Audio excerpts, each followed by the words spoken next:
Dying is about the only thing you can do at 63 that makes you sound young. It's your birthday shortly. Are we doing birthdays still? Aren't we too old? Well, no, I think you acknowledge them because it's it's always a bit of an achievement. Look, I've made another one. 63. Yeah.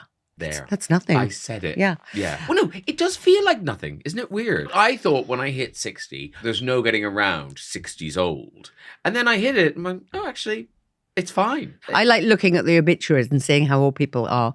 And then when it says they've got, they were 75, and I think, oh, good, I've got another 10 years or whatever.